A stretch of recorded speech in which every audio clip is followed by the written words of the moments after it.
Pues muy buenos días, ténganos todos ustedes. Hoy, que es jueves 19 de febrero, tenemos el gusto, el Fondo de Cultura Económica, el Consejo Consultivo de Ciencias y también se suma la Dirección General de Educación Tecnológica, Industrial y de Servicios en esta organización de las charlas con premios nacionales. Esta es la primera que inicia en el 2029. Muchísimas gracias por acompañarnos a todos. Muchas gracias a la doctora Blanca Jiménez Cisneros por acompañarnos y muchas gracias a la doctora Mayra de la Torre, a la que le voy a ceder la palabra, pero antes quisiera solo decir unas palabras acerca de ella. La doctora Mayra de la Torre Martínez es ingeniera bioquímica, investigadora emérita del SNI. Se ha especializado en ingeniería de bioprocesos y en fermentaciones, así como en la relación de los alimentos y los bioinsecticidas. Fue la primera mujer en recibir el Premio Nacional de Ciencias y Artes por su trayectoria y aportaciones en ingeniería y ha sido el premiado más joven en recibir esta distinción en 1988.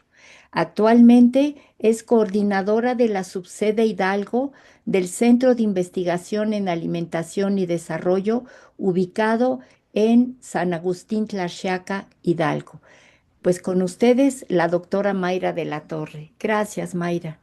Muchísimas gracias por la presentación, Laura, y gracias a todas y todos los que se han conectado y en particular quiero decirles que estamos muy realmente agradecidos con la doctora Blanca Jiménez Cisneros. Tanto Laura como yo anoche estábamos platicando que estábamos muy nerviosas porque pues ella es embajadora de México en Francia y es un honor que una mujer sea embajadora, que además sea una científica que haya obtenido el Premio Nacional de Ciencias y Artes. Déjenme decirles que el Premio Nacional de Ciencias es la distinción más grande que otorga el gobierno de México en el caso de ciencias, a sus científicos por toda la trayectoria, aportaciones al país y aportaciones a nivel mundial. Así que estamos de fiesta y más porque pues acaba de ser el día 11, el Día Internacional de la Mujer y la Niña en la Ciencia.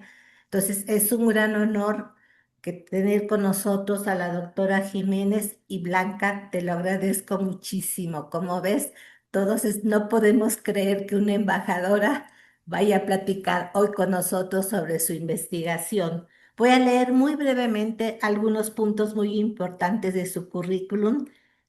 Ella estudió ingeniería ambiental, también una mujer ingeniera en la Universidad Autónoma Metropolitana. Hizo la maestría y doctorado en tratamiento y reuso de agua en el del Instituto Nacional de Ciencias Aplicadas en Francia, un postdoctorado en la misma especialidad. Se ha dedicado a la ingeniería ambiental, gestión del agua, lucha contra el cambio climático y diplomacia científica. Fue directora general de la Comisión Nacional Mexicana de Agua y de la División de Ciencias del Agua y secretaria del Programa Hidrológico Internacional de la UNESCO. Actualmente forma parte de la Junta Directiva de la Asociación Internacional del Agua. Entre sus distinciones se encuentra el Global Water Award de la Asociación Internacional del Agua, perdón, sí, y el Premio Nobel de la Paz como integrante del equipo que redactó el cuarto informe del Grupo Intergubernamental de Expertos sobre el Cambio Climático. Es miembro titular de la Academia Mexicana de Ciencias y ella es un referente global en seguridad hídrica y una pieza clave en la proyección de la ciencia mexicana ante el mundo. Sin más, le dejo la palabra a la doctora Blanca Jiménez. Pues muchas gracias a las dos por la invitación y por las palabras. Y la verdad que también estoy muy contenta de platicar principalmente con gente joven, porque creo que, bueno, no creo, ahí está el futuro de nuestro país. Y también, si me van poniendo la presentación, por favor, y en lo que la ponen, les quiero comentar que yo soy ingeniera y mi especialidad es el tema de la calidad del agua. Sin embargo, voy a hablar de un tema que es más general y que implica la coyuntura de muchas otras materias y la coordinación de muchas especialidades. El trabajo que les voy a presentar lo voy a tratar de hacer, bueno, es muy sencillo, realmente parece muy sencillo, pero es el trabajo más complejo que se realiza en el país para el agua y es la administración del agua. La siguiente, por favor. Una primera cosa que hay que tener siempre presente es que el agua es un recurso muy complejo. Y sin meterme aquí en las peculiaridades físicas y químicas, que si por ahí tienen sus profesores de química, yo me acuerdo cuando nos enseñan cualquier cosa, todos los compuestos y elementos hacen esto menos el agua. Todos quieren menos el agua. O sea, el agua es un elemento químico que se escapa a muchas de las reglas porque es muy diferente. Y esas diferencias son las que les dieron el origen a la vida y esas diferencias son las razones por las cuales utilizamos el agua en tantas cosas. El hecho de que el agua tenga tantos usos hace que tenga estatus legales únicos. Uno, todo el mundo, y eso es lo que más todo el mundo ha escuchado, el derecho humano al agua, que es una de las cosas que tiene como estatus, pero además es de interés público en todo el mundo y la administran los gobiernos. Es materia prima y al mismo que es un derecho humano al agua, como es materia prima en muchas industrias, también tiene un valor de mercado. Aunque digan que no se comercializa, el agua tiene un valor de mercado. Y es algo que no se puede poseer más que en algunos lugares bajo ciertas condiciones, pero uno no puede ser dueño del agua, sino más bien lo que tiene uno es el derecho a usar el agua. Y por si fuera poco, una de las características que a mí en lo personal más me gusta del agua, porque es la que nos ayuda a resarcir conflictos, a atender a mucha gente, es que es un recurso que a diferencia, por ejemplo, del petróleo, la usamos y no se los destruye. Si ustedes usan un barril de petróleo y pues se acaba y se quedan ya sin petróleo, ya no hay nada. Pero si usan un tambo de agua, al final se quedan con otro tambo de agua. Si quieren un poco sucio, si quieren con algunos compuestos, pero tenemos la posibilidad de tratarlos y recuperar. El agua se autorrecicla ella misma y piensen que el agua que están viendo es la misma agua que había hace cientos de millones de años y no hay más agua ni hay menos agua. La siguiente, por favor. Todo eso hace que tengamos que hacer una gestión del agua, porque usted dice, bueno, como que hay tanta agua y que se recicla y en todos lados, pero yo sé que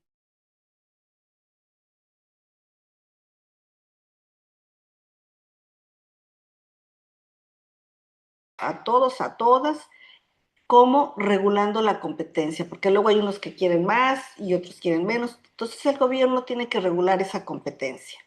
También la gestionamos para proteger el ambiente, porque si todo el mundo se pone de acuerdo y la saca para regar, para lo que quieran, pues el ambiente se queda sin agua y podemos acabar con manglares, podemos acabar con lagos y pues nadie habla por el agua. Entonces el gobierno también tiene que hablar por ese otro usuario del agua que es el ambiente, para evitar la sobreexplotación y sobre todo asegurarnos que en un tiempo futuro también la gente siga teniendo agua y para evitar y controlar la contaminación. Para todo eso tenemos que gestionar el agua. La que sigue, por favor. Y uno diría, bueno, porque es una contradicción. Este tema de la gestión es uno de los temas más modernos que se hacen en el campo del agua, a pesar de que también desde hace cientos de años ya se hablaba de gestionar el agua. Las leyes más antiguas que hay para la gestión del agua es el Código de Hammurabi, que yo creo que era un rey babilónico, desde 1750 años antes de Cristo. Es un código que tiene muchas normas legales y hay ciertas que tienen que ver con el agua. Y ahí también ya se hacía concesiones del agua a los agricultores. El primer uso que se tuvo que regular es el uso de la agricultura porque es el que emplea más agua. y se les concesionaba el agua en una manera proporcional a la superficie labrada. El sistema de riego era gestionado por todos, era comunitario, y cada agricultor se conformaba, encargaba de sus canales. Y actualmente utilizamos prácticamente este mismo sistema de gestión para ese uso bajo estas condiciones.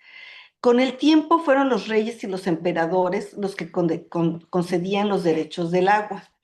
Y en algunos lugares donde el agua era escasa comenzaron a haber tribunales de agua. Hay casos en España que se sabe muy poco porque desafortunadamente no ha sido tan estudiado y tan consignado en la historia, pero desde los romanos se presupone que habían este tipo de juzgados y este se reúne todos los jueves en sesión pública. Fíjense que eso es muy interesante porque es una ley que se hace en forma pública y entonces la gente expone sus problemas y dicen quién tiene razón o quién tiene derecho a usar el agua.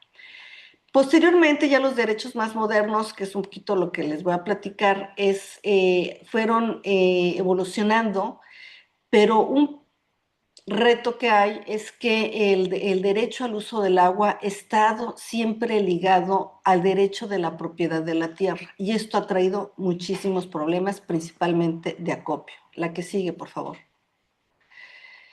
Entonces, ¿cuáles son los retos que enfrentamos para tener este sistema de derechos al uso? Y ya les voy a empezar a meter la palabra que es la concesión.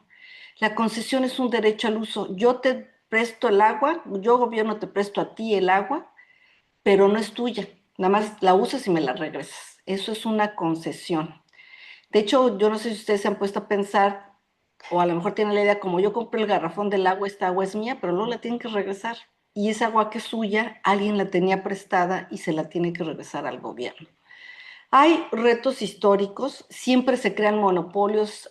¿Por qué? Porque así es el humano, siempre crea monopolios con la tierra y con el capital. Y eso ocurre porque siempre nos tiramos al piso de que en México está muy mala la situación. En todos los países hay monopolios del agua, como hay monopolios de tierra y monopolios de capital.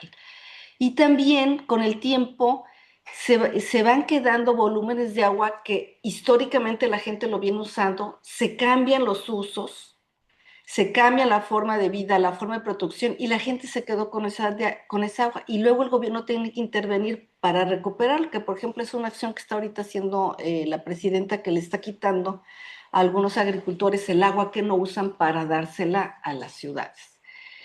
En los marcos institucionales es que todo esto que estoy diciendo, que parece muy fácil, pero que implica un chorro de modelos matemáticos, cuestiones de química, de física, de todo, lo tenemos que reflejar en un marco legal y también tener la institución capaz de implementarlo, pero también que pueda atender todas las necesidades sociales y políticas y atender los problemas por el cambio climático. El cambio climático nos va a afectar en dos cosas: la disponibilidad del agua. Uno, varía la disponibilidad porque llueve más, llueve menos, hay más sequías, entonces eso nos va a variar la disponibilidad del agua, que de por sí es muy variable, que eso es otra cosa del recurso, varía de un año a otro. Y también varía la demanda, porque con un mayor calor, pues se necesita más agua para la industria, por ejemplo, para enfriarse necesita más agua para la agricultura, la gente toma más agua, la gente se baña más, utilizamos mucho más aguas.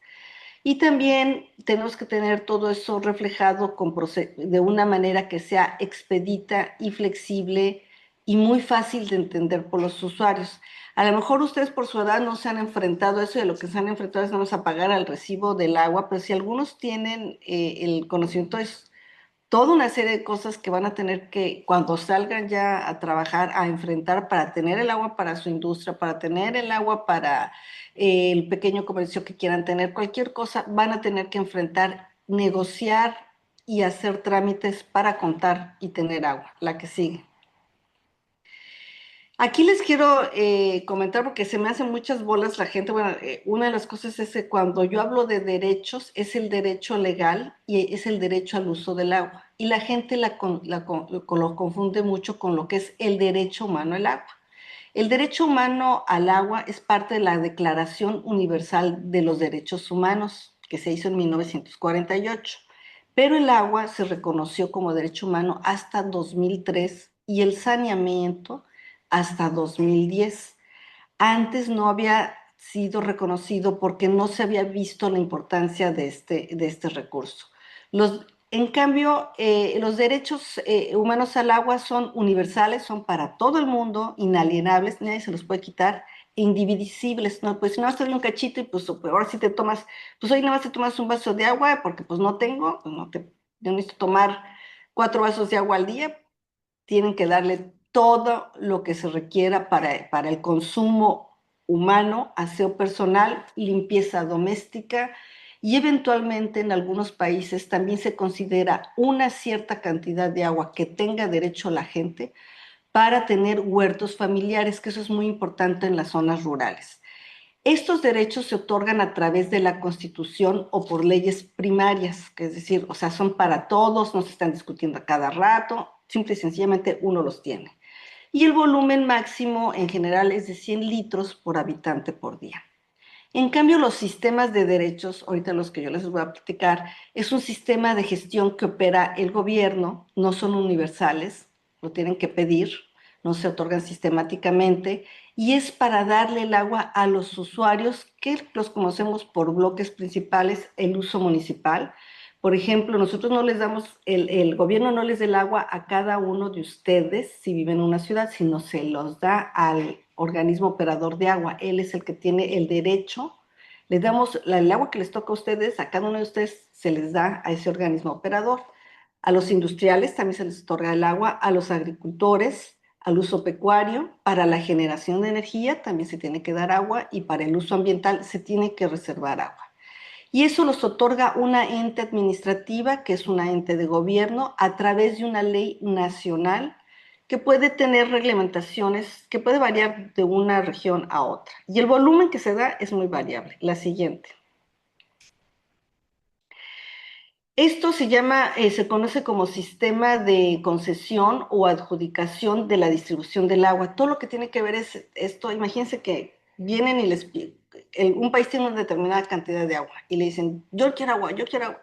Entonces lo que tiene que hacer el gobierno es ver cómo le doy a todo el mundo un poco de agua, cómo distribuye el agua para que todos nos alcancen. Afortunadamente, como les digo, el agua se recircula. Entonces hay que ordenar y decirle, yo te doy esta cantidad, me la regresas en este punto, la recojo, la vuelvo a tratar y se la doy al que sigue. Se dice fácil, pero se necesitan muchas matemáticas atrás, se necesitan muchos cálculos atrás. Estos sistemas de concesión son súper importantes en países áridos y semiáridos y muy poco relevantes y prácticamente inexistentes en sistemas húmedos. ¿Qué quiero decir con eso? Que, por ejemplo, países como Holanda, que toda la vida está ahogado, pues ahí todo el mundo puede agarrar el agua que quiera y nadie, el gobierno ni se mete. En cambio, en países como el nuestro, que tiende una gran proporción del terreno es árido, semiárido, tiene que tener mucho cuidado en cómo administra y maneja el agua. ¿Qué quiere decir también esto? Que la verdad que México ocupa un lugar muy relevante a nivel internacional en el conocimiento y el manejo de los sistemas de concesión, que es un conocimiento que no tienen otros países. ¿Por qué esto es importante? Por ejemplo, por países como Francia, donde estos derechos no eran relevantes, hoy en día, como ya se desorganizaron y traen un relajo con el manejo del agua y no le pusieron atención, ya tienen lugares a donde no tienen suficiente agua y están comenzando a ver quiénes saben de temas de concesiones y ahí México puede jugar un rol de expertos. También esto que les digo se dice fácil, pero aquí vienen también muchos otros conocimientos. Como ven, estamos hablando de cosas de ingeniería, de física, yo les voy a hablar de cosas de ciencias sociales que también tienen que ver con esto. Porque atrás de cómo yo decida distribuir el agua, yo gobierno decida distribuir el agua, va a haber una filosofía de ética y de política. ¿Por qué? Porque hay países que dicen que el agua es de la nación. La mayor parte de los países dicen eso, mas no todos. Lo que sí todos dicen es que el agua es de interés social y no es lo mismo, porque en algunos países, por lo tanto, una ente privada, una gente privada puede ser propietario del agua bajo ciertas condiciones. Cuando el Estado o el gobierno es propietario del agua, puede decir que esta es pública o puede decir, no tiene nadie, es de nadie, ahí está, ahí está, ya veré a quién se la damos. Y en algunos lugares se liga mucho la propiedad del agua con la propiedad de la tierra. Como sea, las definiciones deben ser muy legales. En México, el agua es un bien nacional y se administra de una manera bastante clara y con mucho más avances que en otros lados, y está definida en forma clara y legal. Hay ambigüedades cuando hay derechos por costumbres, y esto es muy importante para países como nuestro, donde tenemos muchas comunidades originarias, porque ellos tienen otro tipo de concepción de los derechos y se tuvieron que hacer adecuaciones a la Constitución y a las leyes del agua para poder poner esas concepciones en estos sistemas de adjudicación del agua que son de tipo occidental. Pero no es el único caso. En Japón y Corea también tienen los mismos problemas y también caen en las mismas contradicciones que nosotros caemos. La siguiente, por favor. Los sistemas de concesiones de derecho del agua deben, uno, adjudicar el agua en condiciones promedio y extremas. Y ese es otro reto. O sea, hay que asegurar que todo mundo tenga agua en los años que llueve mucho. Eso está fácil. Pero también hay que asegurar que todo mundo tenga agua cuando tenemos sequías. Hijos, eso está difícil. Los años que llueven mucho, generalmente los podemos separar un año, 2 años, un año. Las sequías no. Cuando hay una sequía, es algo que es un fenómeno físico que dura por muchos años. Entonces, cada vez se va haciendo más y más fuerte. ¿Cómo le hace el gobierno para asegurar que todo el mundo tenga el agua en condiciones de sequía? ¿Cómo le hacemos para determinar cuánta agua tenga? Y aquí también vamos a necesitar muchos modelos matemáticos.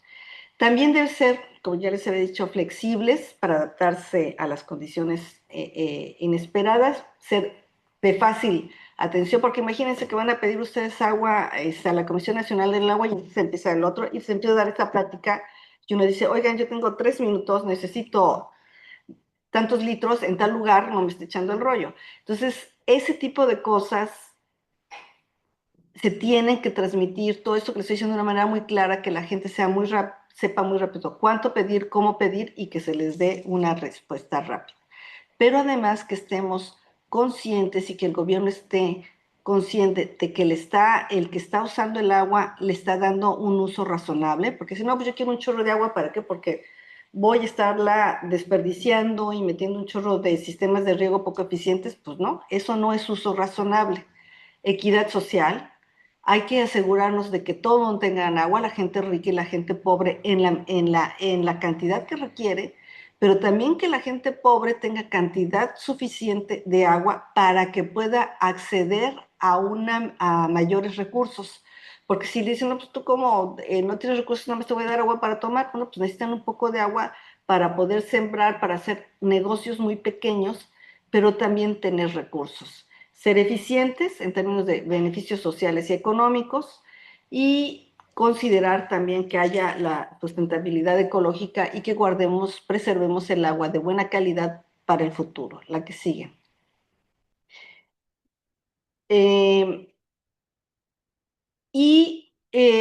Tenemos ciertas reglas en todo el mundo que se llama la prelación.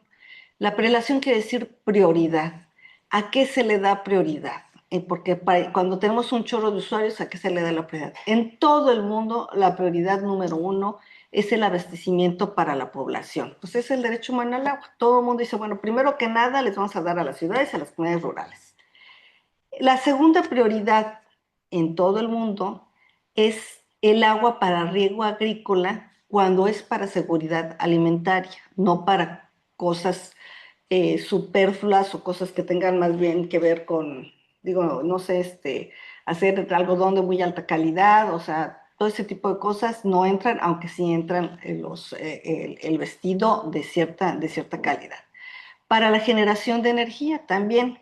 Y después todos los demás usos ya van a depender de cada país, de cada región, lo que defina que es lo más importante y tiene que ver no solo con condiciones económicas y sociales, sino también culturales. Después les voy a dar un ejemplo. Y en general se da la preferencia a lo que tenga mayor utilidad pública, por eso es el gobierno quien debe dar el agua, introducir técnicas, promover que se usen técnicas que empleen un menor consumo de agua. Antes usábamos más agua para regar, ahora utilizamos menos porque tenemos mejores técnicas de riego.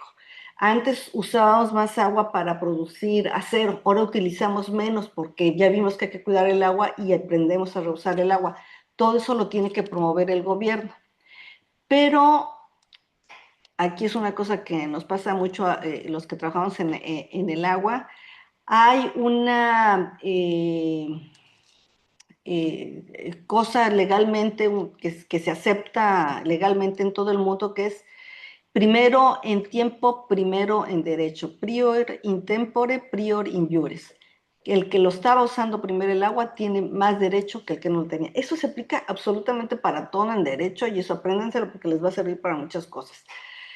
Y eso implica que entonces muchas veces el gobierno tenga que negociar que si alguien ya tiene el agua y se la quiere pasar a otro, tiene que negociar con el que tiene el agua porque ya tiene el derecho. Esas negociaciones pueden ser de muchas formas, dando dinero, dando otro tipo de beneficios a quien devuelve el agua, la que sigue.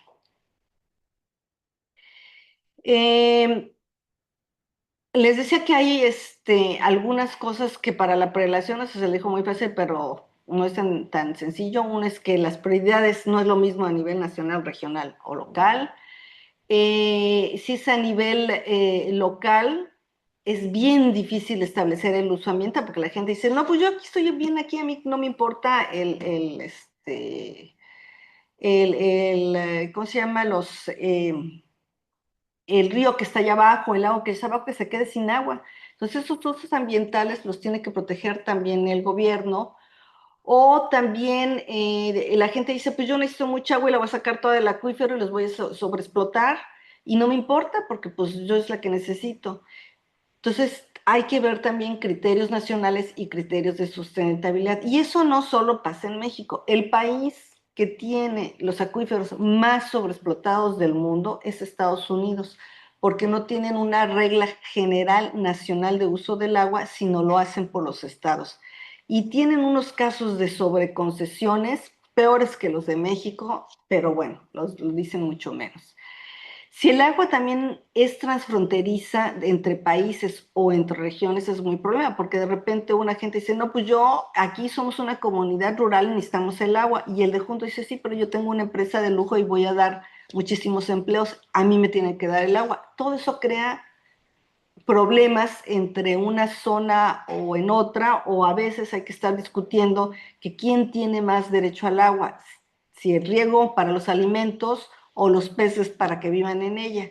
Todo ese tipo de cosas son las que tienen uno que resolver, entender y conocer, y tiene uno que conocer qué tipo de agua utilizan los peces, cuánta agua se requiere para que se necesite. Tienen que tener conocimientos de muchas áreas. Por ejemplo, hay unos usos que son raros. En Francia, por ejemplo, hay un uso que es bastante raro, que aquí tiene una de las prioridades que hay es el enfriamiento para las plantas de generación de energía nuclear, porque aquí se produce bastante energía por medio nuclear, se estaba quitando, pero ahora se está metiendo gracias a Trump de nuevo, y las plantas nucleares requieren mucha agua de enfriamiento y tienen prioridad. ¿Por qué? Porque si se les calienta demasiado el núcleo donde se está llevando la reacción, pues puede explotar. Pues por eso, primero que nada, la seguridad de la gente, y la prioridad la tienen en muchos lugares la industria nuclear en Francia. Y así tenemos un chorro de ejemplos. Y también, como les dice, el interés público, que muchas veces se aplica, es decir, bueno, vamos a recuperar el agua porque vamos a recuperar los niveles de los acuíferos, porque vamos a restaurar la calidad del agua, vamos a volverle a darle el nivel que tenía el agua, la que sigue. Es muy diferente cómo se adjudica el agua cuando es de superficie. Las aguas superficiales son los ríos y los lagos, y cómo se adjudica el agua subterránea. En general, el agua superficial existe lo de la apropiación previa, es lo que le decía, primero en derecho, primero que llegó, primero a llegar, que es simple y sencillamente el primero que está en la fila es y que está usando el agua es el que tiene derecho. Y también está en algunos países la propiedad ribereña. Todos los que viven cerca de un río o de un lago tienen prioridad al uso del agua sin afectar al que esté aguas abajo y lo pueda seguir. Varía en algunos países en las formas de que si la puedes sacar de su terreno o no, pero ya son variaciones. La siguiente. Para las aguas subterráneas hay dos opciones a nivel mundial. El agua es de la nación, que es el caso de México, o el agua es de quién es el propietario del terreno. Ustedes acuérdense que en Estados Unidos, por ejemplo, hay pues, muchas películas que vemos que se encuentran el petróleo abajo de su terreno y son los dueños del petróleo. ¿Por qué? Porque así es. Lo que esté abajo de su terreno les pertenece y ahí también entra el agua. Con nosotros no es el caso. Si se encuentra en agua abajo, pues el agua es de la nación y es el principio que se aplican en los dos grandes grupos. Lo que está todavía muy mal y hay que trabajar mucho más en hacer estudios, en entender cómo actúan, es que a veces, bueno, es que más bien, casi siempre se separa la forma de dar los derechos de agua superficial del agua subterránea de los acuíferos, pero se afectan. Si ustedes jalan demasiada agua del río, esos ríos recargan los acuíferos y entonces dan todo el agua del río y se quedan sin el agua del acuífero. O al revés, a veces dan demasiada agua del acuífero y ese acuífero, aguas abajo, alimentaba un río, como se veía en la figurita. Entonces, no pueden estar independientes y se necesita de mucho conocimiento, de muchas mediciones, de mucha modelación para ver cómo interactúan estos dos tipos de adjudicaciones. La que sigue. Y aquí viene la pregunta, ahora sí, como de una de las preguntas más difíciles, porque todo esto me dice, pues qué padre que ya la va a repartir. Bueno, pues saben que es muy difícil porque para repartir primero tenemos que saber cuánta agua hay y es algo que prácticamente no se puede saber. La cantidad de agua se determina mediante estimaciones y modelos, pero no tenemos una cantidad específica. ¿Por qué? Porque año con año varía la cantidad de agua que lluvia, tú sabes que llueve, entonces a veces los ríos traen menos agua, los lagos a veces están más altos. Los acuíferos, pues, nunca sabemos los tamaños completos de los acuíferos. Hay mucha gente que se imagina que un acuífero es un hoyo adentro, una caverna toda llena de agua y podemos llegar y medirla, ¿no? Es el agua que está entre los intersticios, entre los pequeños espacios de los suelos. Entonces, calcular eso es súper difícil. Entonces tenemos una idea aproximada de cómo cuánto hay. Luego tenemos que saber de qué calidad es, porque luego puede estar contaminada, puede estar salada y no se puede usar. Entonces te doy agua, pues si está salada no lo puedo utilizar para regar. Y también tenemos que saber quién la tenía y cómo la ha venido usando. Entonces, bien difícil saber la cuantificación del recurso. Entonces reparto un recurso con una idea aproximada de cuánto hay. Y con eso decimos, bueno, ven la gotita del derecho, vamos a tener una cantidad asignable, que es la que vamos a dar, vamos a poner un fondo público que es para el gobierno, para los fines recreativos, para la navegación, para la prevención de recursos naturales, y luego vamos a poner una cantidad que esa no se va a dar. ¿Por qué? Porque porque ni sabemos la precisión del modelo y ahí lo metemos, o también porque ahí dejamos una cantidad de agua para reparar injusticias, porque con todos estos sistemas y atender a tantos millones de gente es muy difícil, siempre se cometen injusticias o siempre hay problemas sociales, entonces se tiene que tener una reserva para poder atender esos casos. La siguiente. Pero voy a saltar esta para la que sigue. El marco legal, como les decimos, es a través de dos formas, una legislación primaria con la cual damos el derecho humano al agua y esas no se llaman concesiones, sino asignaciones, que es el agua que se da para las ciudades, para los consumos, y el proceso administrativo que se otorga mediante permisos y son derechos de agua, que no es el derecho humano al agua, sino derechos de agua.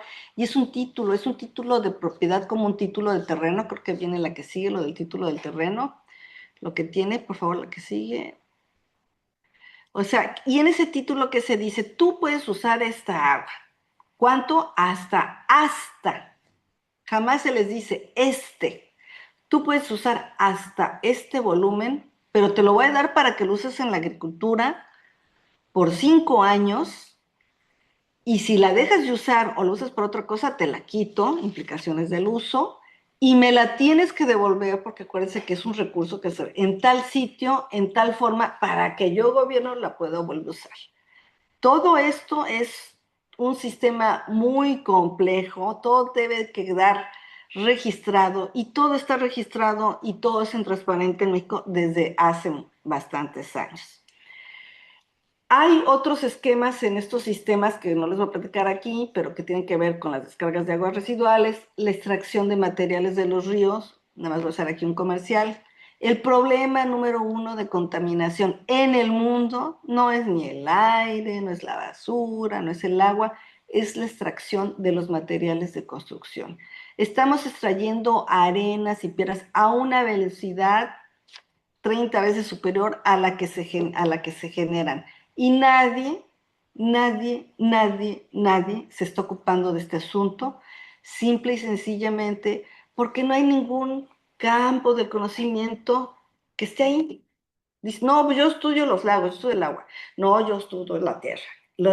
Esto que es ahí medio no, pues a mí no me tocan, no le tocan a las profesiones, no toca a nadie. O sea, ya hay un problema que se los dejo a los chicos, a los jóvenes, para que lo resuelvan en el futuro, la que sigue.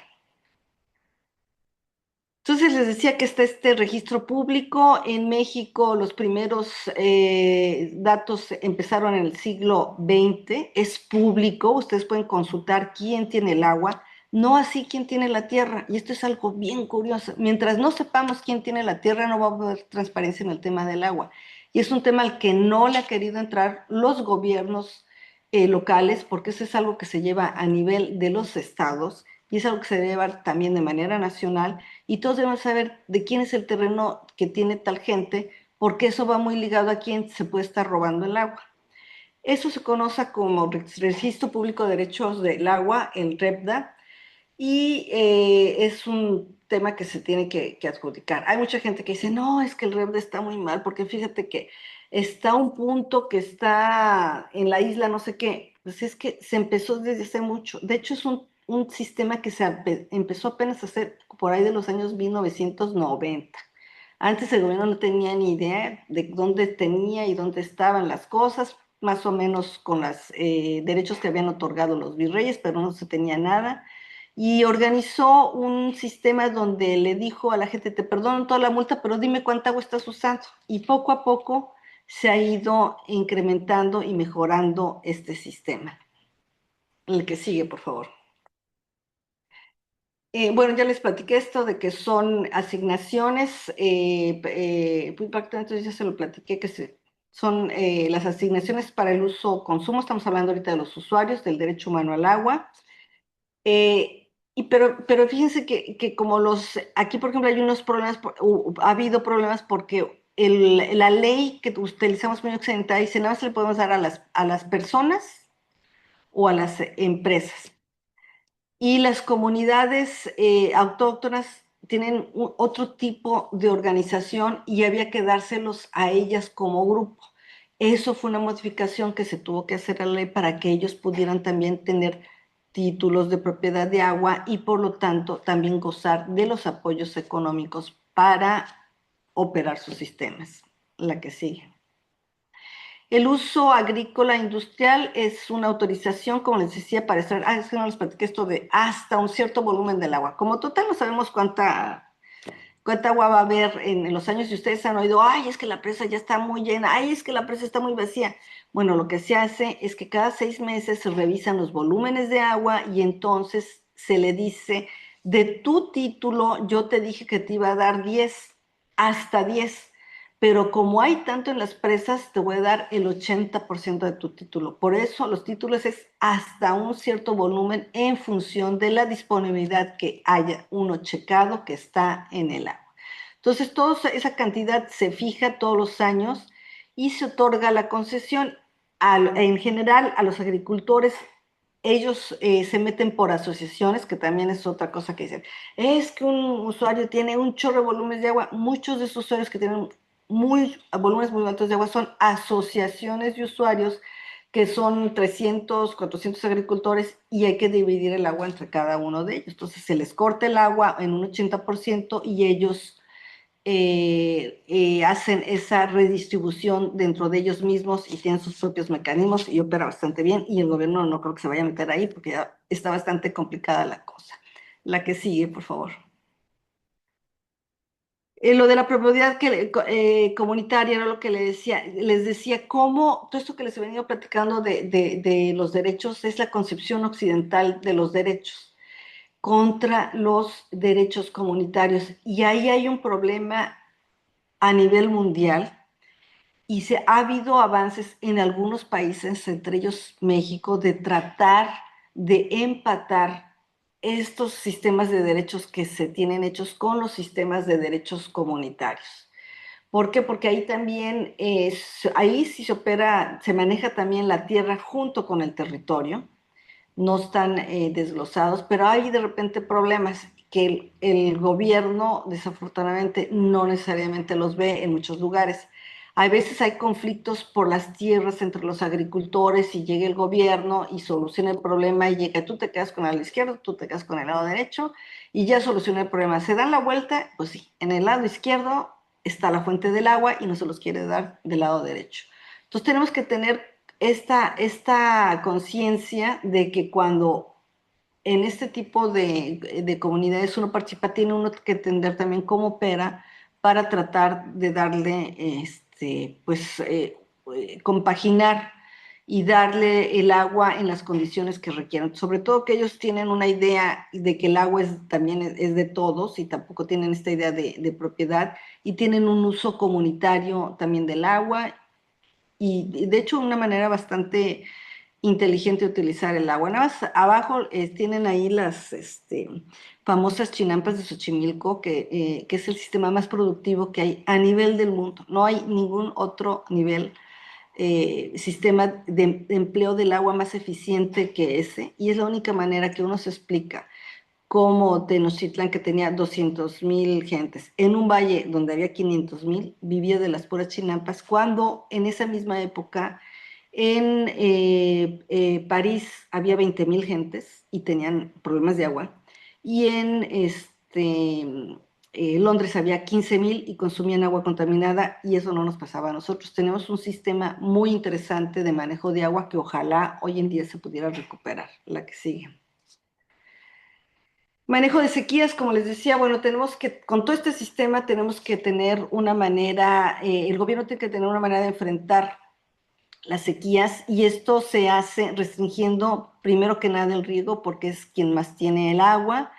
Se va platicando con las asociaciones de usuarios de riego de darle más agua a los municipios, luego se le quita el agua a las industrias y finalmente se accede al caudal ecológico.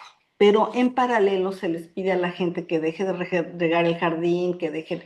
No se ha visto en muchos lugares, pero bueno, en Monterrey sí ya se vio, en la Ciudad de México ya se ha visto, donde ya se ponen también toda una serie de restricciones de uso de agua en los municipios para que nos alcance a todos. La que sigue. ¿Cuáles son las tendencias? Y ya vamos acabando. Los derechos de agua a nivel mundial tienden a ser independientes de la propiedad de la tierra, y todo esto que les platiqué aplica, este sistema de derechos lo tenemos bien, relativamente bien pensado para las fuentes convencionales del agua, la superficial y la subterránea. Pero fíjense que hay otras fuentes de agua. ¿Cuáles? Como las nubes, como el hielo, la nieve, la desalación y el reuso del agua. Y para esto no tenemos estos esquemas, no sabemos cómo manejarlos. Les voy a dar el ejemplo de las nubes.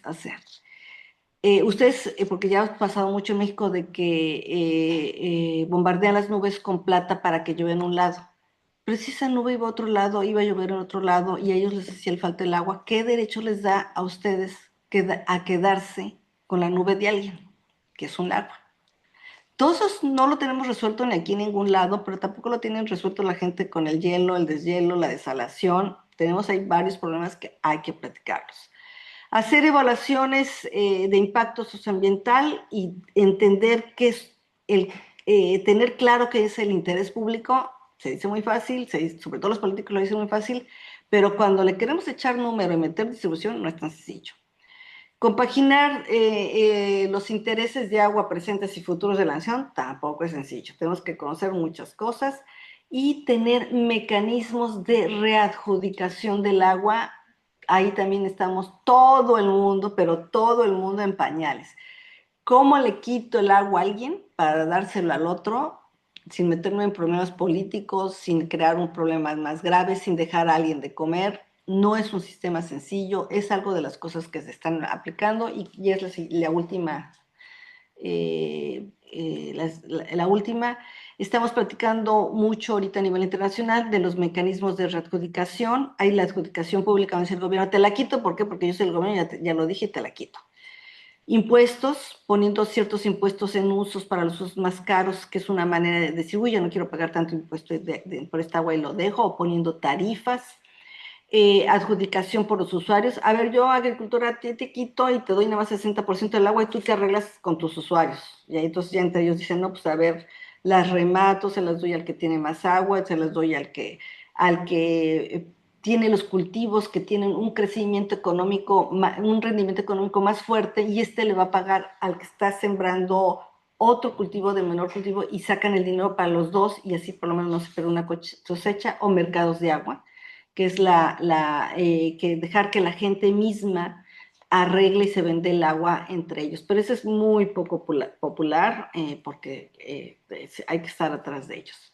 Lo que sí ya queda claro, incluso Naciones Unidas, que Naciones Unidas ha estado promoviendo la privatización de muchas cosas, entre ellos la del agua, ya ahorita ya está reconociendo que las privatizaciones del agua no son buenas porque siempre es un menor costo el manejo por parte del gobierno, no hay un mayor financiamiento cuando la maneja el gobierno y no hay transferencia de tecnología como dicen que se hace cuando participan los privados.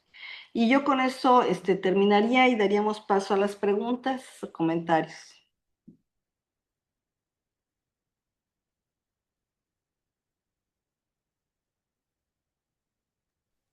Ah, muchas gracias, doctora. Querido, Antonio, ¿podrías dejar de compartir la presentación? Gracias. Muchísimas gracias, doctora. Pues ha sido todo muy interesante y un éxito. Empezamos 2026 con una audiencia increíble. Somos como 500 Ay, pues escuchando. espero que no se vayan aburridos. Claro que no. Aquí le dejo, antes de pasar con mis compañeros, le dejo a Mayra el micrófono y mi compañero Aldair es el que va a llevar las preguntas. También hay compañeros en Facebook y parece que sí que tenemos 8 grupos, tanto de DGETI como de CONALEP y de toda la República. Me conmueve. Entonces, bueno, Aldair, Mayra, les dejo micrófono. Sí, pues yo le dejo el micrófono al Dair y vi que desde el principio de la charla hubo muchas preguntas ya en el WhatsApp y comentarios, así que adelante. Muchas gracias, Mayra. Pues, De nada. doctora, yo me sumo a las felicitaciones. Muy interesante su charla, desde muchas perspectivas.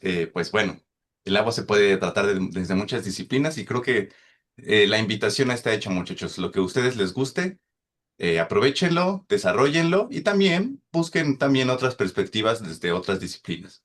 Bueno, antes de comenzar la charla, quiero agradecerles a todos los planteles que se sumaron. Es muy complicado apuntarlos todos, pero para que se den una idea, tuvimos planteles del Cebetis, por ejemplo, el plantel 292, el 220, 276, 227, 235, hasta Saltillo, muchos saludos, 219, por ahí están nuestros compañeros del Cebetis 7 hasta Reynosa, un abrazo, muchas gracias por acompañarnos. El Cebetis 189, el 103, el plantel 5, el 6, el 121, el 10, el 103, el 141 y seguramente hay muchos más. De CETIS nos acompañaron los planteles 130, 66, 82, 21, 22, 71, etcétera. Y también se sumaron los compañeros del Colegio Nacional de Educación Profesional Técnica, a quienes personalmente les agradezco mucho y les doy muchos abrazos a lo lejos. Nos acompañaron los planteles Poza Rica, Magdalena Contreras, Atencingo, un abrazo, muchas gracias por acompañarnos siempre. Xochimilco, plantel Ciudad Azteca, hasta Huachinango, Puebla, muchas gracias. Chipilo, que también siempre nos acompañan. El plantel Ocosingo, un abrazo hasta Chiapas, muchas gracias. El plantel Puebla 3, Gustavo Amadero 2, el plantel Villa Victoria, Cuautitlán 1, Iztapalapa 5, Iztacalco 1, Venustiano Carranza 2, Nezahualcóyotl 3, Iztapaluca, plantel Chihuahua, plantel Teciutlán, el plantel licenciado Jesús Reyes Heroles y al CCH Azcapotzalco, que también se nos sumaron, pues, grupos de filosofía. Muchas gracias por estar con nosotros. Los que me faltaron, por favor, déjenos su plantel y cuántos alumnos estuvieron con ustedes en caso de los grupos. Tuvimos mucho aforo, doctora. Muchas gracias. Sí. Y bueno, las preguntas, pues vienen desde muchas perspectivas, igual que la charla, doctora. La primera pregunta, para irnos por orden, la hizo Ascari Vibriesca y nos pregunta, ¿qué pasará con la deuda de agua de México con Estados Unidos de acuerdo al Tratado de 1944? ¿Y conteste de una vez? Si gusta, para que vayamos poco a poco. Ok, miren, es que es súper pregunta esa y también tiene que ver con el tema de derechos de quién usa el agua. Y antes de que empezar de deuda y todo eso, piensen en una cosa. ¿De quién es el agua que circula por un río? Este río se forma de la lluvia que viene y que cae en otros lados y luego va todo el río. ¿De quién es el agua? ¿De las tierras a donde cae el agua y va al río? ¿De la gente que está al principio del río? ¿De la gente que está del medio del río? ¿O de la gente que está al final del río? ¿De quién es el agua? ¿De los que están del lado izquierdo o de los que están del lado derecho del río? Bueno, dicho eso, México está de un lado y Estados Unidos está del otro. Y estamos compartiendo el mismo río. Parte del agua que ese río lleva, el río Colorado y el río Bravo, llueve en Estados Unidos. Otra parte llueve en Chihuahua, llueve en Sonora y parece un cachito en Sinaloa, que es la principal lluvia, y por supuesto en otros estados. Y el río pues va prácticamente toda la frontera hasta la que sale a Tamaulipas. Hay una cosa es este problema o esta situación que tiene México con Estados Unidos, hay muchos otros casos que se llaman cuencas transfronterizas y se tienen que poner de acuerdo los países, las regiones de cómo van a repartir. El Tratado de 1944 es un tratado de distribución de agua, no solo entre los dos países, sino también entre los estados de la frontera. Ese tratado cuando se hizo, la verdad que lo diseñó un hidráulico mexicano que era re bueno para las matemáticas porque sí le atinó muy bien y hizo los cálculos muy bien. Y dice cuánta el agua del río corresponde a Estados Unidos y cuánta agua corresponde a México. México recibe más agua que 4 veces más agua que la que trae, que la que se lleva a Estados Unidos. Se utiliza este término de pago, si quieren, un poco indebidamente, pero no es que le estemos pagando, es que el agua era de ellos. Nosotros ya agarramos nuestro cacho. Y tenemos que dar, y hay ciertos acuerdos que se han dado, y por eso pues ahorita como se usó más de este lado por los estados que están al principio, es porque ahorita se les debe el agua que era de ellos. Entonces, la pregunta es, pues sí, va a haber que pagar, se debe haber pagado todos los años, se debe haber hecho en abonos pequeños, no se hizo, y ahorita tenemos un déficit. Y obviamente, los agricultores del otro lado reclaman más el agua cuando hay un tema de sequía. Entonces, sí va a haber que ver, cómo ver, y lo que está haciendo el gobierno es pagar, no con el agua del río que se comparte, sino está trayendo agua de otros ríos, que también tiene un costo social y político, porque los de los otros ríos dicen, ¿yo por qué tengo que pagar el agua del norte? Pero pues ahorita es un problema nacional, ¿no? Poco a poco se va llevando el agua donde tiene más de un lado a otro, para poder saldar esta deuda y tenemos que tener presente que se tiene que ir pagando, reponiendo el agua que se sacó. Ahora, les digo que es bien inteligente el tratado porque hay una cierta cantidad que se distribuye, que nos dan por año, que recibimos nosotros y quedamos a ellos, nosotros recibimos 4 veces más, es anual. Si un año no se puede, que un país no le da al otro lo que debe, se lo puede pagar el año siguiente y así por ciclos de 5 años. Y si pasado esos 5 años no estamos en cero, todavía tenemos otros 5 años para ponernos en ceros.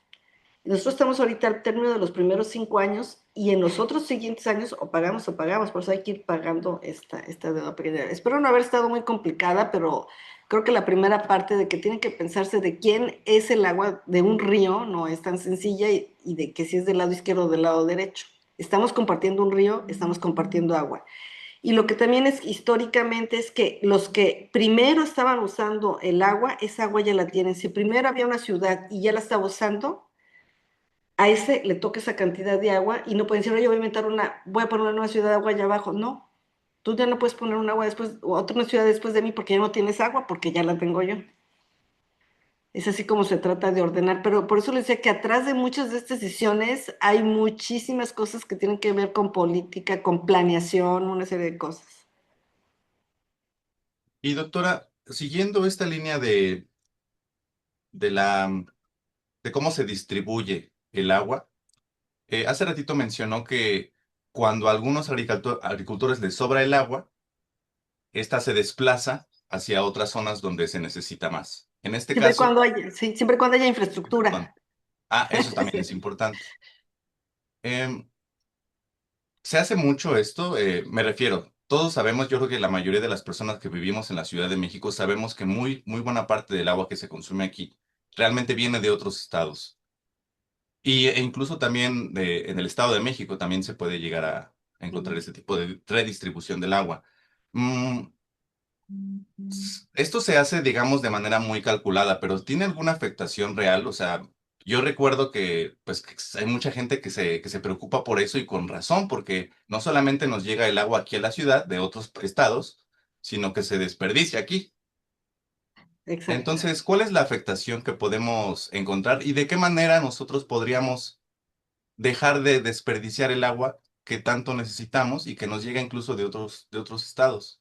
Bueno, en primer lugar hay que decirlo que esto que ocurre en México ocurre en todo el mundo. En todo el mundo, como en un inicio el agua no se tenía como en variable de planeación, se hicieron las ciudades, se hicieron sin considerar la disponibilidad del agua. Entonces, en todos los países hay más gente donde hay menos agua. Y entonces eso ha llevado a las ingenierías a mover el agua de un lugar a otro, a veces de más, porque también se han desecado lagos. O sea, se tiene que poder tener, que llevar cierta cantidad de agua, pero sin afectar, sin tener afectaciones, que antes tampoco se veía eso. Ahora ya se tiene cuidado de no llevar tanta cantidad de agua. Y luego que los usuarios hagan un uso adecuado del agua. El problema es que también las redes de distribución del agua en las ciudades que dicen, ay, es que se nos va el 50% del agua, en todo el mundo hay fugas de agua. ¿Por qué? Porque el sistema de distribución de agua en las casas está diseñado para fallar. Porque primero que nada piensen ustedes, a ver, díganme qué producto de consumo diario se los llevan a su casa en el momento que quieran, a la hora que quieran, en la mañana y a un precio tan bajo como nada más el agua. Si quieren leche, tienen que salir a comprar leche y ahí se la vienen cargando. Si lo que quieran, tienen que salir a comprarlo. El agua se la están llevando a su casa. Pero todo eso va a través de una serie de tuberías. Las tuberías grandes de transmisión, grandes, donde se transporta el agua en masa, ahí casi no hay fugas. Más bien, no hay fugas, porque hay que tener control. El problema es cuando empezamos a hacer todas esas ramificaciones en las casas, que son tuberías enterradas. Y se enterraron las tuberías porque antes eran superiores, pero cuando pasaban las carretas saltaban y ¡ay, qué molestia! Ya iban las tuberías para adentro. Entonces están las tuberías adentro, se rompen. ¿Cómo quieren que nos demos cuenta que están rotas? Ya cuando nos damos cuenta es porque ya está la fuga horrible, ya se hizo el hoyo.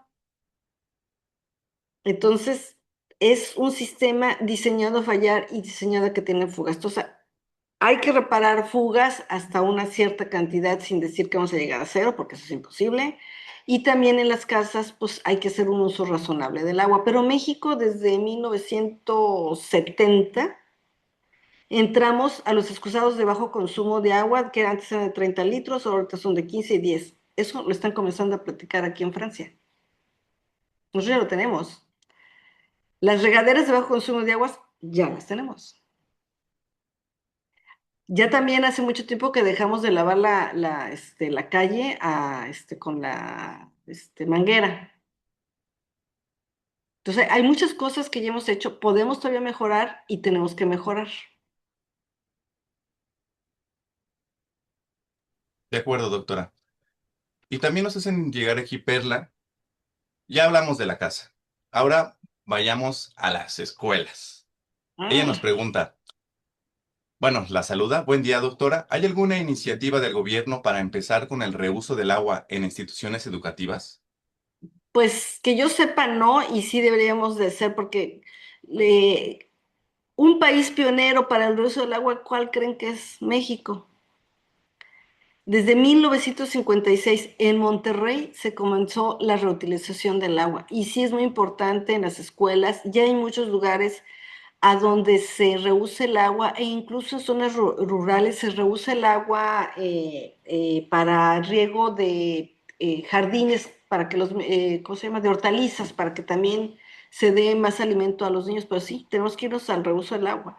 Y hay muchas astucias bien interesantes. Por ejemplo, hay excusados, baños, donde el lavabo está arriba de lo que es el tanque de agua y con el agua que nos lavamos las manos cae y es la que se utiliza para jalar el excusado, porque también piensa en otra cosa que es de las cosas que se nos ocurrió a, pues ahora sí que los ingenieros cuando no pensábamos tanto, o sea, utilizamos la misma calidad del agua para tomar que para los baños y no se requiere. No se requiere, son dos calidades muy, muy, muy diferentes que podemos utilizar otro tipo de agua. Por eso, el agua de las manos la podemos utilizar muy bien para las descargas de agua y hasta trae jaboncito. Entonces, sí, tenemos que entrar el agua. No que yo conozca iniciativas, me imagino que sí hay iniciativas, pero como personales, pero de gobierno no conozco programas. Igual y ya hay, pero Ok, doctora. Y bueno, moviéndonos un poco más a la infraestructura para aprovechar el agua, digamos, que no viene de los mantos acuíferos, sino de las costas. Alguien nos comentaba que, bueno, que muchos países ya tienen plantas desalinizadoras. ujú. Y bueno, ¿cuál es la situación aquí en México y qué podríamos ver en el futuro? Hay mucha planta también, bueno, se dice desalar cuando estamos desalando agua de mar y desalinizar cuando estamos desalinizando agua de los acuíferos un poco salados. Es un tema de cuánta sal tiene. Pero bueno, en el mar sí hay plantas desaladoras, incluso en México se produce vino con agua desalada. Desalar, o sea, desde hace mucho que sabemos, todo el mundo sabe desalar, nada más que desalar cuesta 7 veces, $7 por metro cúbico en lugar de 50 centavos que es el agua potable. Entonces, para poder usar esa desalación, tiene que poder cubrirse el costo. ¿Y por qué? Pues simple y sencillamente, y eso como para la edad que tienen ustedes que andan en las pruebas de química, el agua, como les dicen que el agua es rarísima, ¿eh? Como elemento es rarísimo, y es por eso es el solvente universal. Pero imagínense ustedes cuando van al laboratorio y les dice la maestra, a ver, échenle sal al agua, y ahí le echan poquita sal y se dice, es una solución diluida. Échenle más agua, y esto, más sal, hasta que ya es una solución saturada. Pero ya no ve uno la sal.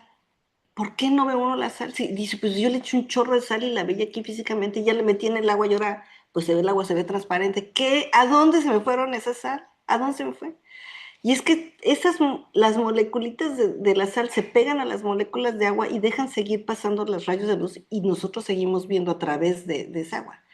Pero eso significa que las canijas moléculas de sal están agarradas a las moléculas de agua y para convencerlas de que se separen, se lleva mucha energía. Total, $7 de energía por metro cúbico. Es un costo energético muy alto. Sí se puede, si se paga el costo. Y si usted se pone a pensar, también los astronautas nunca llevan agua, recirculan el agua. Sabemos, o sea, que sabemos tratar el agua otra vez a nivel potable y súper bien, sabemos. Nada más hay que pagar el precio. Muy bien, doctora. Y ahora moviéndonos a un estado en específico que sabemos que tuvo muchos problemas o que tiene todavía problemas de agua, como aquí en la Ciudad de México, Eric nos comenta o nos pregunta más bien, ¿cómo le hizo el estado de Nuevo León para atender su problemática de agua? ¿Usted sabe, doctora? Pues trajeron agua de otra presa. La llevaron de otra presa. Así es como le hizo. Yo lo que no me entiendo es cómo le hizo para meterse en ese problema si cada 6 meses se revisan las presas. A uno no se le puede aparecer la presa vacía de repente. Ah, perfecto. Pues no sé, hizo falta atención a la infraestructura seguramente. Y prever. Mucho de esto es prever, adelantar, estar pendientes, prever. Y empezar a mover. Porque además dice, es que traigo el agua del otro lado, que cuando dice, es que ya tenemos que pagar a Estados Unidos mañana. Sí, ahorita ya encontré dónde traerla. Bueno, ¿ya va a llegar? No. En lo que yo muevo el agua de otro estado allá, son 3 semanas.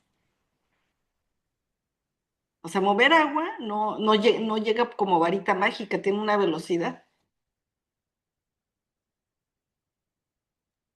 Y bueno, y si el agua tiene que subir alguna pendiente, o sea, Ah, no, pues es muy complicado, ya entiendo. apagar, porque además el agua es súper pesada. El agua es bien, pues cárguense 1 litro de agua, pues la energía, todo eso cuesta energía. Bueno, Gerardo Rueda, un profesor eh, investigador del Cebetis 228, él nos comenta, como usted nos decía, que pues hay varias formas de recuperar el agua. Y él nos comenta que él tiene prototipos recuperadores de agua. Y hace un tiempo, les hago el comercial, pero hace un tiempo tuvimos también la oportunidad de escuchar a otra investigadora que igual nos comentaba algo que a mí me voló la cabeza y que yo quiero preguntarle a usted si esto es así o no, porque me parece un proceso muy complejo, pero se puede recuperar el agua estancada, pues el agua del drenaje y volverla otra vez útil para la agricultura, por ejemplo. Por ¿Cómo se puede supuesto, hacer eso? Ujú. eso es lo que esa es mi especialidad. O sea, en primer lugar hay que pensar, la calidad del agua debe ir apropiada al uso. El agua que es buena para que yo la tome no es la misma agua que se requiere para la agricultura y no es la misma agua que requiere un lago. Si yo a un lago le pongo agua con nitrógeno y fósforo, la estoy fertilizando. ¿Y qué pasa? Entonces empieza a haber todos estos virus acuáticos, todo este crecimiento y es una cosa muy horrenda. Pero si esa agua que tiene nitrógeno y fósforo la he hecho a la agricultura, pues estoy fertilizando y me conviene y me ahorro. Entonces, los tratamientos son diferentes. El agua residual doméstica puede ser tratada, se le remueven los sólidos suspendidos, que es a donde se encuentran ahí los parásitos, principalmente unos que se llaman los huevecillos de helmintos, que son los que producen las lombrices, se desinfecta y se puede utilizar para riego sin problema alguno, para ciertos tipos de cultivos, ¿eh?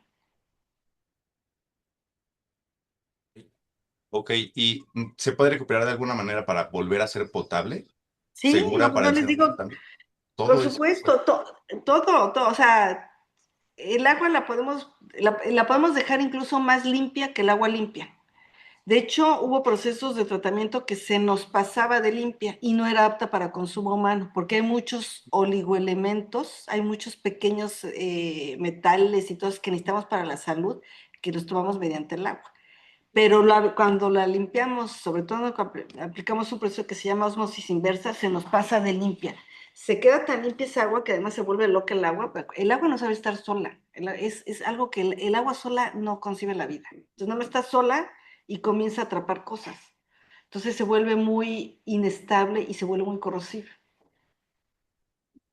¿Puedo hacer un comentario? Adelante, Mayra, por Respecto al favor. tratamiento de aguas, pues en Hidalgo está una de las plantas de tratamiento de aguas más grandes del mundo, en Atotonilco.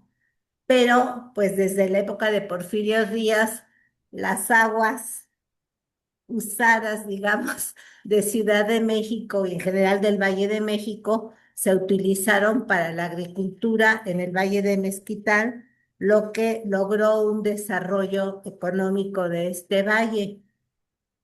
Pero, ¿qué ha pasado? O sea, los productores agrícolas que usan estas aguas se niegan a que se traten las aguas. ¿Por qué? Los rendimientos por hectárea que obtienen regando con estas aguas son bastante altas. En el caso de maíz estamos hablando de 10, 12 toneladas por hectárea. Entonces, ¿qué dicen? Ah, es que si tratan el agua, le quitan lo bueno y se me van a caer mis rendimientos. Entonces, aunque está la infraestructura, hay esta problemática. ¿Qué sugerirías, Blanca? Bueno, es que ahí a mí me toca hacer precisamente esos estudios y los agricultores lo primero que dijeron, mire, doctora, haga usted lo que quiera. Pero dos cosas, no nos quita nada de volumen del agua ni quita la sustancia del agua. Y la sustancia del agua era el nitrógeno, el fósforo y la materia orgánica.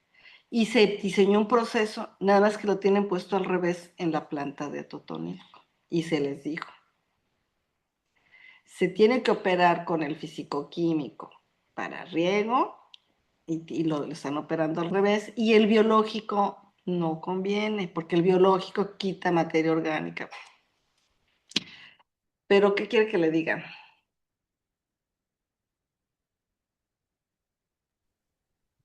Muchas gracias. Creo que eso es muy importante y lo podemos aquí ya comentar con el gobierno de Hidalgo, porque dentro del programa hídrico el estado que más recursos obtuvo fue Ah, precisamente Hidalgo.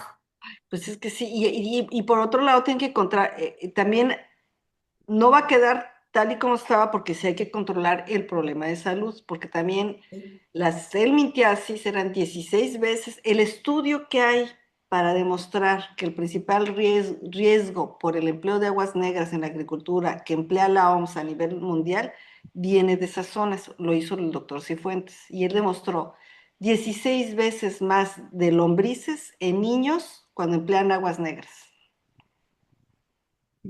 Pues muchas gracias. Continuamos todavía. Tú nos dices cuándo se para con las preguntas porque hay muchísimas. Si son Pues 500 personas conectadas, ya te imaginas. pero ya han de estar aburridos. Bueno, si quieren hasta las 6:30, ¿les parece bien? Un poquito más, Sí, no sé, porque también pobres chicos, pues ya han de querer salir. pues yo no los veo aburridos, en el chat están bombardeando.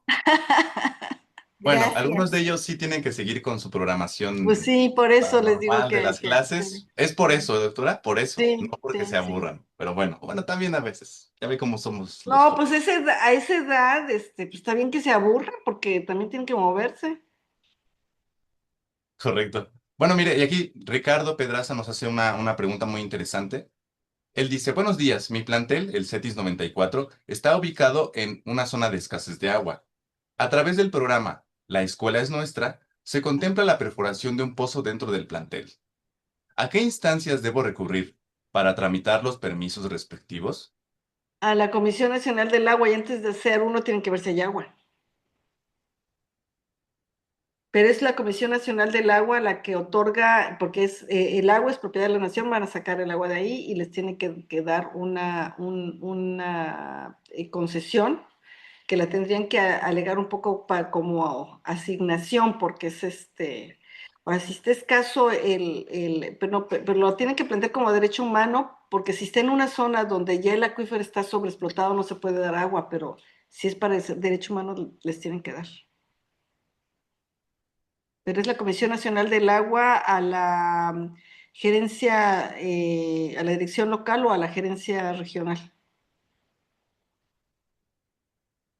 Ok, doctora. Bueno, Mónica Ramírez Ibarra nos comenta lo siguiente. No pregunta nada, pero nos dice lo siguiente.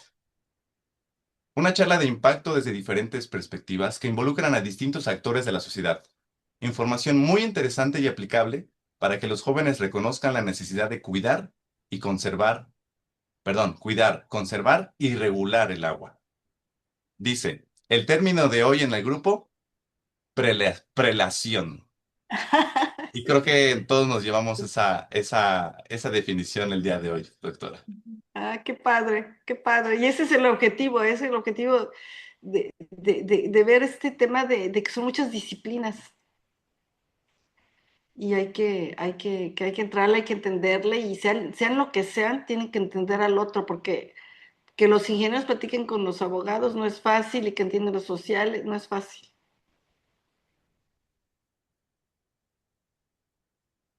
Doctora, no estoy seguro, es que creo que esto ya lo tocamos, pero tiene que ver sobre el caso de la sobreexplotación de los mantos acuíferos en la Ciudad de México. Humberto Santiago nos pregunta, ¿qué es lo que se debería de hacer para mantener un control más sostenible del agua o un mejor reuso y evitar su desperdicio? El tema de la bueno, el tema de sobreprotección de los acuíferos en la Ciudad de México está súper grave porque se está hundiendo el terreno. Ahorita yo no tengo los datos exactos, pero se estaban hundiendo a 40 centímetros por año. Y hay en Monumento a la Revolución, hay un lugar que si lo buscan, se ve así como un tubo para arriba y es el ADM de un pozo. El ADM es, o sea, se pone la bomba arriba y luego se pone el tubo que se baja y eso, y eso, y eso. Pues ya la bomba estaba ya hasta arriba porque se ha ido hundiendo. O cuando van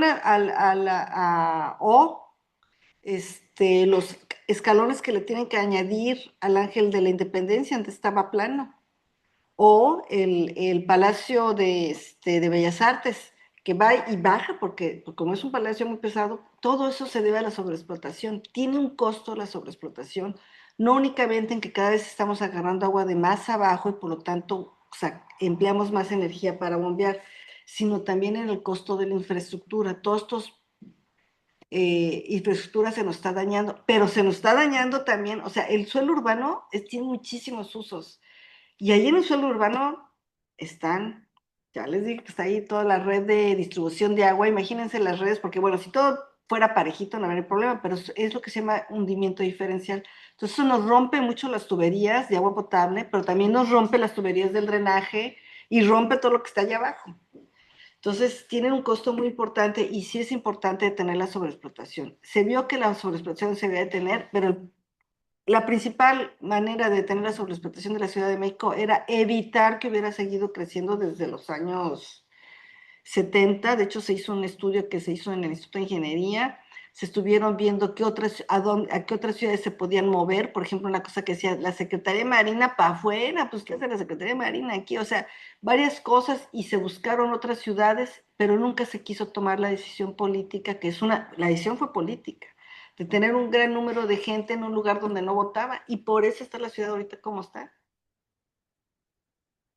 Entonces, seguimos creciendo y ese control no viene y va y es una meseta, es un valle alto, es un valle a 2.200. Cuando uno le dice, no, pues yo vivo en un valle que está a 2.200 metros sobre el nivel del mar, que a nosotros se nos hace así como normal, todo el mundo dice, ¿y qué hacen allá arriba, no? Porque obviamente nada más nos llega el agua de lluvia y esa es la que hay. Y cualquier otra la tendríamos que subir 2.200 metros sobre el nivel del mar. Que ya traerla de 1.700 a 2.200, que es la que traemos del Estado de México, sale carísimo. Por eso también ya se está hablando en la Ciudad de México que tenemos que hacer más reuso de agua. Y ya tenemos que ir a otro tipo de reusos, porque la Ciudad de México ya se reusa, desde hace muchos años se usa el agua. ¿Para qué usamos el agua? En las fuentes, principalmente para lavar los coches, para qué más lo usamos en empresas, en varias cosas lo usamos, pero las empresas hace mucho que las sacó el gobierno. Antes fue por ejemplo, Peña Pobre y todos estos papeleras, había papeleras antes en la Ciudad de México, todas las sacó el gobierno y le hizo muy bien, porque estaban jalando mucha agua. Pero ahorita ya es de ser la ciudad e irnos al reuso del agua. Y ya tenemos que empezar a hablar para reuso para consumo humano, que ya se hace desde hace 40 años en Namibia y no es un lugar todo fregado. se reduce el agua para consumo humano. Hay que hacerlo de una manera ordenada, pero ya tenemos que, o pensamos en eso, o la otra cosa que se planteaba era que el agua seguía saliendo, se iba a Tula, se trataba el proyecto era que se tratara parcialmente el agua de manera que se utilizara para riego, se metía el agua para riego, el suelo acababa de operarla y parte de esa agua se regresaba a la Ciudad de México. Pero bueno. Y bueno, doctora, hace ratito Rosalba Sánchez nos estaba comentando que estaría súper bien que se generen proyectos de recolección de agua en temporadas de lluvia en los planteles. Y se suma a la pregunta de Patricia Cruz. ¿Quién nos puede brindar asesoramiento para la recolección de aguas fluviales en nuestro plantel? ¿También es la Conagua, doctora? No, bueno, sí, no, la Conagua no tiene gran cosa. El que tiene mucho es la Ciudad de México. Tiene varios programas de captación de agua de lluvia y si están en la Ciudad de México, incluso financian, pero tienen muy buenos manuales. Pero ojo, es muy buena la captación de agua de lluvia siempre y cuando llueva. Tiene que haber una cierta cantidad de lluvia y una cierta cantidad de área para que sea rentable. Entonces ahí es que tienen siempre como que hacer un análisis, sobre todo cuando son casas, porque se hizo, por ejemplo, en la Ciudad de México. En la Ciudad de México, en el sur llueve 1200 milímetros y en el norte llueve 700 milímetros. Entonces, el área es diferente. En casas pequeñas en el norte no es muy costoso, pero en casas grandes y en el sur sí es interesante. Ahora, en un plantel, pues, generalmente son techos más grandes, también pueden recuperar el agua de lluvia y esa agua de lluvia, aunque lo utilizaran para riego de jardines, lavado de manos, todo eso siempre es agua que se ahorra. Pero el que tiene muy buenos manuales es Conajo tenía antes unos manuales en serie que también los podrían buscar, pero el que lo tiene más actualizado es la Ciudad de México, la Secretaría de Medio Ambiente de la Ciudad de México, no el sistema de aguas.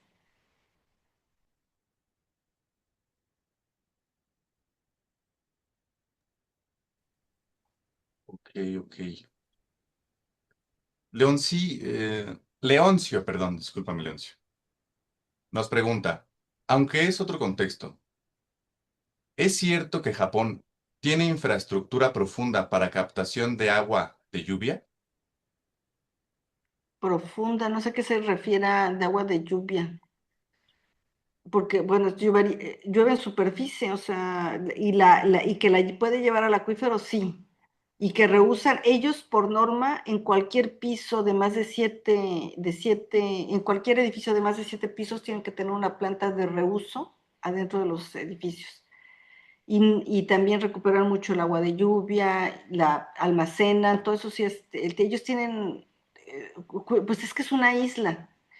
Y entonces en una isla, pues tampoco hay grandes ríos y todo tienen que cuidar mucho y tienen muchos temas de reuso y de recuperación de agua de lluvia. Y sí, no, pues todo, hasta en algunos lugares tienen tuberías de distribución de agua aparente.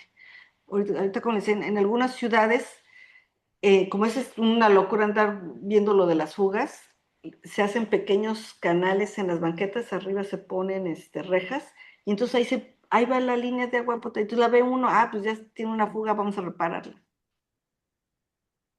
Que si lo hubiéramos Y pensado antes, lo hubiéramos hecho así. ya demasiado tarde. Sí. Nada, no es cierto, nunca es demasiado tarde. Bueno, y precisamente Leoncio nos pregunta, ¿y esto se podría hacer en una ciudad tan caótica o en algún otro lugar? Es que él lo pregunta directamente en la ciudad, pero esto me parece que sí sería una locura, pero sí se podría implementar en algún Por, otro contexto. por partes en ciudades nuevas, en algunos condominios, sí se podría hacer. Incluso hay condominios en la Ciudad de México que reusan el agua. Tienen su planta de tratamiento, los obligó el gobierno a poner su planta de tratamiento y reusar el agua para riego. Y está bien, digo, todo el mundo podemos reusar. También en muchas, fíjense que ese es otro uso de la captación de agua de lluvia que es muy interesante y que también es muy importante para la Ciudad de México. En varios estados o ciudades de Estados Unidos se les obliga a la gente a captar el agua de lluvia y a ponerla en tampos. ¿Pero por qué? Porque como siendo ahora las lluvias tan intensas, se llenan tanto los drenajes que se inundan las ciudades, eso se llaman las inundaciones urbanas. Entonces, si la gente captura, cada una de las gentes capturan 1 o 2 metros cúbicos, alivia un poco el drenaje. Entonces, por esa razón, también podríamos captar el agua de lluvia, y ya que si la captan, pues ya de una vez lo utilizan para regar.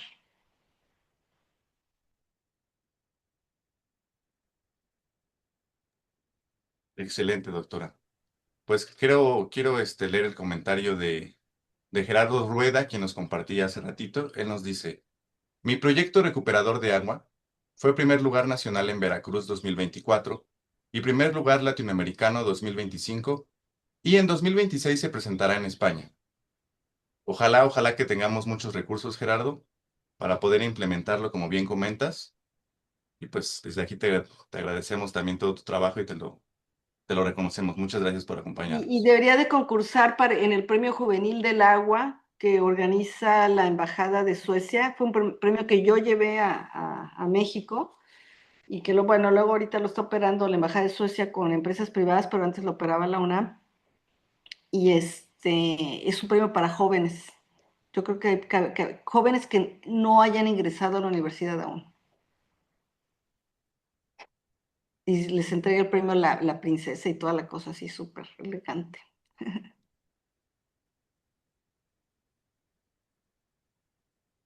Bueno, pues quiero compartirle estos agradecimientos, comentarios de felicitaciones, doctora. Muchas Desde gracias. Ciudad Mante, el Cebetis 15, nos comentan, muy interesante y muy importante todo lo que se está abordando aquí. Muchas gracias. Pues bueno, tenemos muchos comentarios de este tipo. Pues muchas gracias a Felicitaciones, todos. agradecimientos, así que, doctora, ha sido un placer.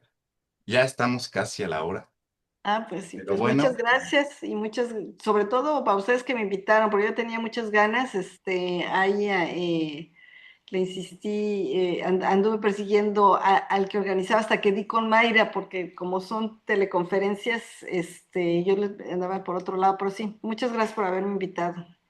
no, doctora, al contrario. Laura, Ay, bueno, creo que nos está acompañando. Vi hace ratito la foto de Arturo Menchaca, que es con quien Ah, iniciamos. No sé si siga ahí por ahí Arturo, que estaba por acá. Lo vi por ahí. No sé si siga. bueno, saludos al doctor Menchaca. Sí, y me saludos. lo saludan al doctor. Aquí estoy, saludos a todo el mundo. No sé si. Hola. Hola Blanca, hola Laura, Hola Arturo. hola a todo el mundo. Veo a Paco Sánchez, pero Ah, no veo la bien. primera pantalla, así que no sé quién más. Sí. Abrazos a todos, un abrazo especial para ti, Blanca. Gusto en verte. Muchas gracias y muchas gracias por la invitación, Arturo, que tú me echaste la mano aquí. Gracias. Un abrazo, Mayra. Chao. Gracias, Arturo. Gracias. Hasta luego y aquí seguimos caminando. Gracias. Gracias a Pues, los públicos. Blanca, si hubieras podido ver las caritas de los estudiantes en sus salones, hubieras estado feliz. No Qué estaban lástima. durmiéndose, estaban muy atentos, sonriendo. Hay muchísimas felicitaciones, como dijo Aldair, y realmente te agradecemos mucho. El tema fue súper interesante. Aprendimos mucho, había muchas cosas que no sabíamos y por mi parte yo me encargo de hablar con el gobierno de Hidalgo después en referencia a la planta de Atotonilco. Ok, te va a mandar un libro que sacamos precisamente con la Academia Mexicana de Ciencias. Los 2 capítulos son sobre Tula.